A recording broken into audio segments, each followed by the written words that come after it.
بہت بہت شکریہ مولانا محترم۔ اب اس کے بعد میں صدارتی کلمات کے لیے صدر مجلس مولانا ابوالفیض صاحب اصلاحی مدنی سے بڑے ہی ادب کے ساتھ درخواست کرتا ہوں کہ مولانا تشریف لائیں اور صدارتی کلمات سے ہم سامعین کو نوازیں۔ ان الحمد للہ حمدا کثیرا طیبا مبارکا فیہ والصلاة والسلام علی رسول اللہ صلی اللہ علیہ وسلم۔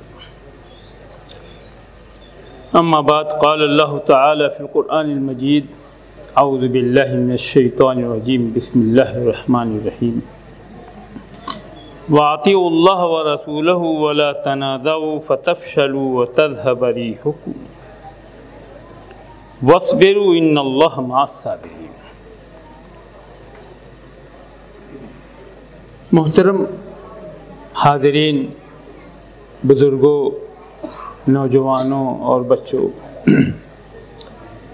نہایت ہی شاندار پرمغز خطاب ہوا ہے۔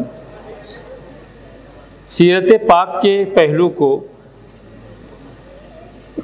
اجاگر کرنے کی کوشش کی گئی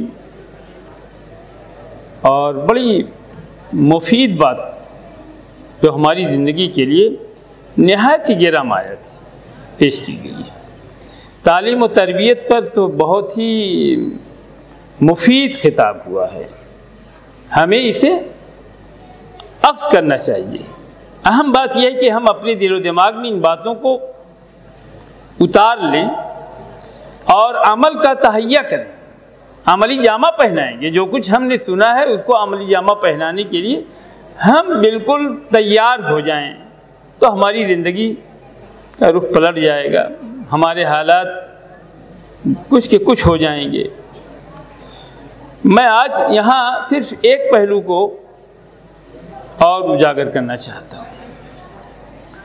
اس آیت کریمہ میں اللہ تعالیٰ نے سارے اہل ایمان سے مطالبہ کیا ہے کہ اللہ کی اطاعت کرو، اللہ کے رسول کی اطاعت کرو، باہم جھگڑو نہ ورنہ تم کمزور ہو جاؤ گے، تمہاری ہوا اکھڑ جائے، صبر اختیار کرو۔ بلا شبہ اللہ تعالیٰ صبر کرنے والوں کے ساتھ ہے۔ اللہ اس کے رسول کی اطاعت کے ساتھ یہ بتایا گیا، یہ مطالبہ کیا گیا کہ ہم آپس میں نہ لڑیں، نہ جھگڑیں، پارٹی بندی نہ کریں، گروپ بن کر کے ایک دوسرے کے خلاف محاذ آرائی نہ کریں۔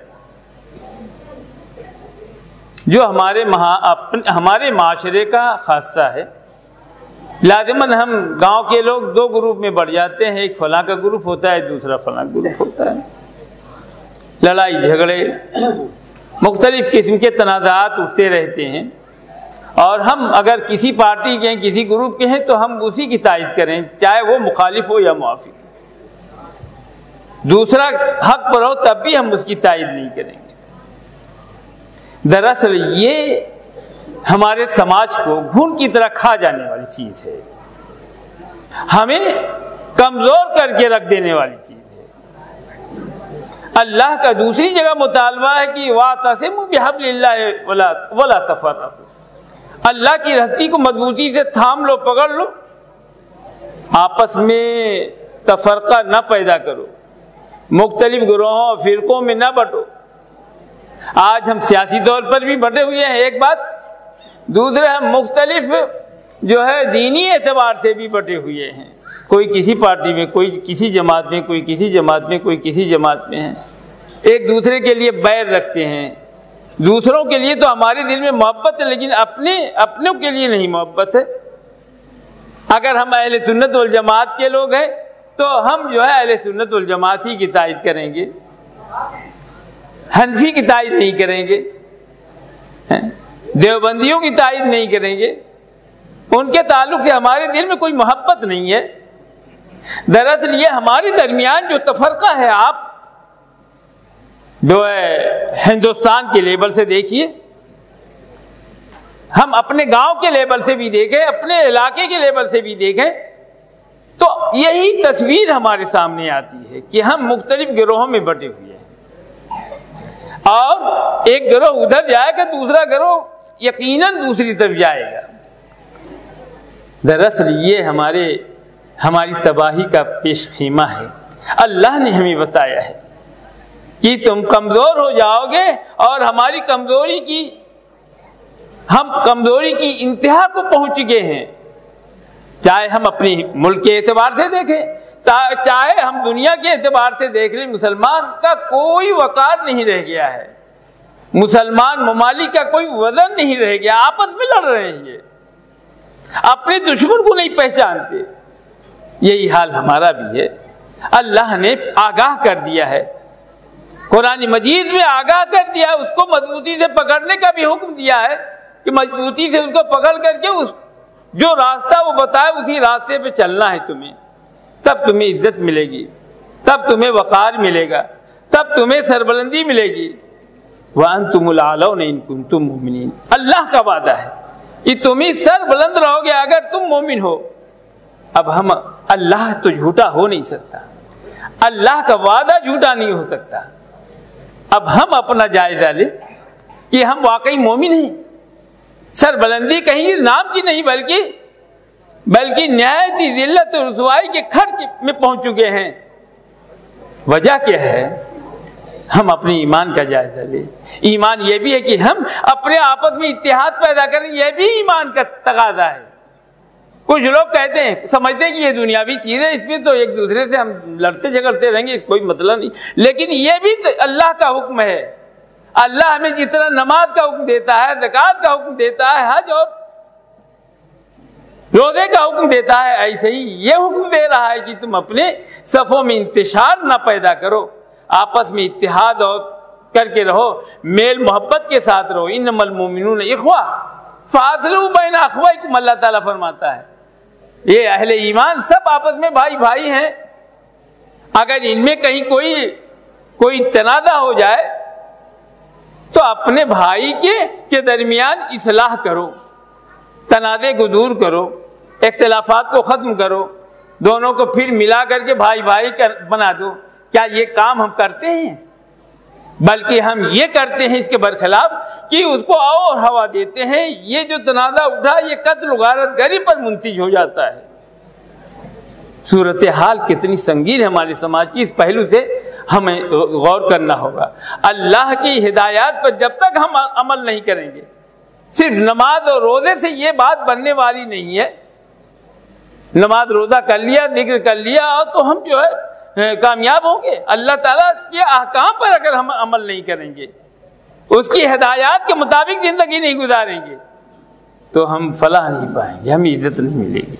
پھر میں اس آیت کریمہ کو دہراتا ہوں، وَأَنْتُمُ الْأَعْلَوْنَ إِن كُنتُم مُؤْمِنِينَ، اللہ فرماتا ہے کہ تم ہی سر بلند رہو گے اگر تم مومن ہو۔ اب ہم اپنی ایمان کا جائزہ لیں۔ میں اسی بات پر اپنی بات ختم کرتا ہوں۔ اقول قولی ھذا واستغفر اللہ لی ولکم اجمعین فاستغفروہ انہ هو الغفور الرحیم۔ بہت بہت شکریہ استاد محترم، اور آپ تمام سامعین کا بھی شکریہ کہ آپ نے اپنا وقت فارغ کر کے اس پروگرام سے فائدہ اٹھایا۔ اللہ ہمیں کئی باتوں پر عمل کرنے کی توفیق عطا فرمائے۔ اللہ اکبر، اللہ اکبر، اللہ اکبر، اشہد ان لا الہ الا اللہ،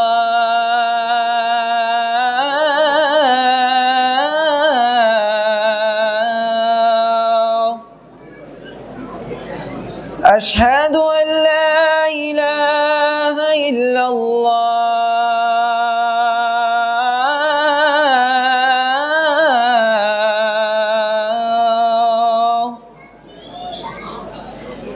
اشہد ان محمد رسول اللہ،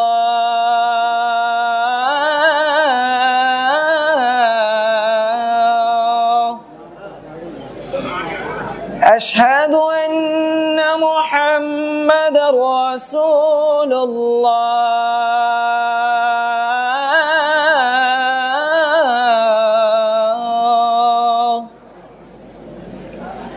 حي على الصلاة.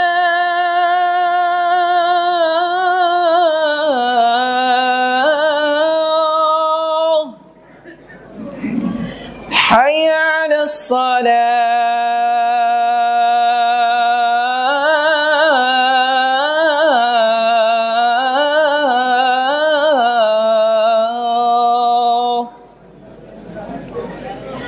حي على الفلاح.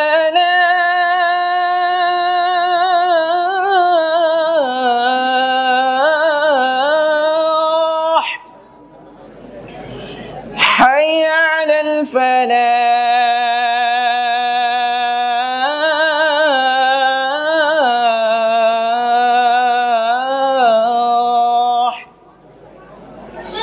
الله أكبر